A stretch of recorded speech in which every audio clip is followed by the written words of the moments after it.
Praise the Lord. கர்த்தர் பெரியவர். அல்லேலூயா, ஆமென். இந்த நாளை நமக்கு ஆசீர்வதித்திருக்கிறாரே, ஆண்டவருக்கு நன்றி செலுத்துவோம், ஆண்டவரை ஸ்தோத்திரிப்போம். ஆபிரகாமின் நாட்களில் இருந்த ஒரு பஞ்சத்தை காட்டிலும் ஈசாக்கின் நாட்களிலே பஞ்சம் பெரிதாய் உண்டாயிற்று என்று சொல்லி வேதத்தில் எழுதப்பட்டிருக்கிறது. அப்பொழுது ஈசாக்கு எங்கே போவது, உணவுக்கு எங்கே செல்வது என்று சொல்லி எண்ணிக்கொண்டிருக்கும் பொழுது ஆண்டவர் அவனுக்கு தரிசனமாகி, நீ எகிப்துக்கு போகாமல் நான் சொல்லும் தேசத்திலே குடியிரு என்று சொல்லி ஆதியாகமம் 26:2-3 சொல்லுகிறார். அப்படி சொல்லும் பொழுது என்ன சொல்லுகிறார்? நான் உன்னோட கூட இருந்து உன்னை ஆசீர்வதிப்பேன். இந்த பஞ்சத்து நேரத்தில், அதாவது ஒரு நெருக்கடியான நேரத்தில், வயிற்று பசியோடு இருக்கிறவங்களுக்கு சாப்பாடு கொடுக்காம ஏதோ ஒரு காரியத்தை பேசிகிட்டு இருந்தால் என்ன சொல்லுவாங்க? முதல்ல சாப்பாடு போடி அப்படின்னு தானே சொல்லுவாங்க இல்லையா? அப்படி தருணத்தில் ஆண்டவர் சொல்கிறாரு, நான் உன் கூட இருப்பேன் அப்படின்னு சொல்லி சொல்கிறார். அந்த தேவன் கூட இருந்தாரா? அற்புதங்களை செய்தாரா? அதிசயங்களை செய்தாரா? ஆம் பிரியமானவர்களே, அப்படியே செய்து அவர்கள் எல்லாரையும் ஆண்டவர் ஆசீர்வதித்தார். எவ்வளோ பெரிய காரியம் பாருங்கள். ஆண்டவர் அவனுடைய விளைச்சலை 100 மடங்காய் ஆசீர்வதித்திருக்கிறார். அவனிடத்தில் வந்து அநேகர் அவன் வெட்டிய துறவுகள் எல்லாம் பிடுங்கி கொண்டு போனார்கள். ஆனால் இவன் உருவாக்கிய அந்த துறவு ஒருவராலும் ஒரு காலம் வற்றாத ஒரு மிகப்பெரிய துறவாக மாறிப்போனதை பார்க்கிறோம். அல்லேலூயா. அந்த ரெகோபோத் இன்றைக்கும் இருக்கிறது. அந்த தேவன் இன்றைக்கு நம்மோடு கூட இருக்கிறார். நம்மை சரியாய் நடத்துவார். அந்த தேவனை நம்புவோம். சரிதானா? நெருக்கத்தில் ஆமென், எந்த சூழ்நிலையில் அவரை நோக்கி கூப்பிடும், ஆண்டவரை எங்களுக்கு உதவி செய்யும் என்று சொல்லி. பஞ்சமானாலும், கடைசி காலம் இக்கட்டான சூழ்நிலை எதுவானாலும் கர்த்தரை நோக்கி பார்ப்போம். கர்த்தர் நமக்கு ரெகோபோத்தை வைத்திருக்கிறார். சேர்ந்து கர்த்தரை துதிப்போமா? ஆண்டவரை மகிமைப்படுத்துவோமா?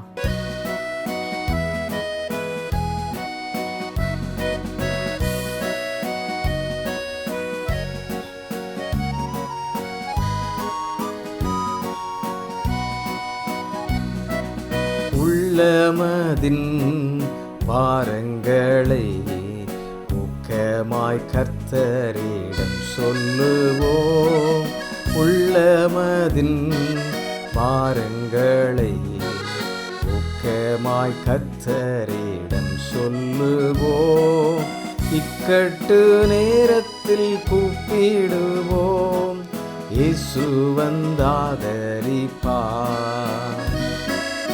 இக்கட்டு நேரத்தில் கூப்பிடுவோம், இயேசு வந்தாதரிப்பார்.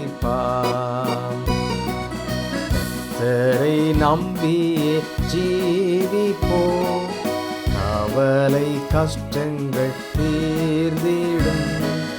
கைவிடா காத்திடும் பரமனின் கரங்களை நாம் பற்றிக் கொள்வோம்.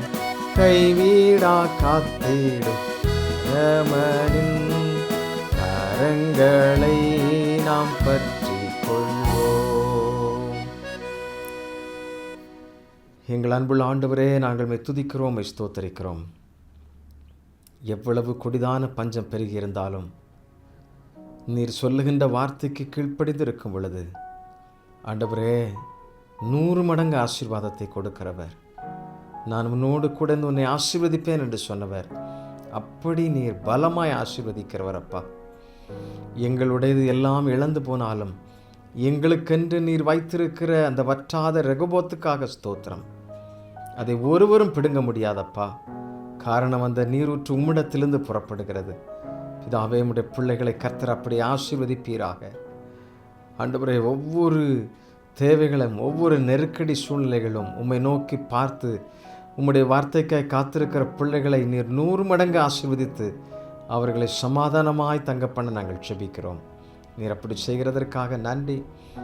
பரிசுத்த பிரசன்னம் நம்முடைய பிள்ளைகளை மூடி பாதுகாத்து வழிநடத்துகிறதற்காக நன்றி.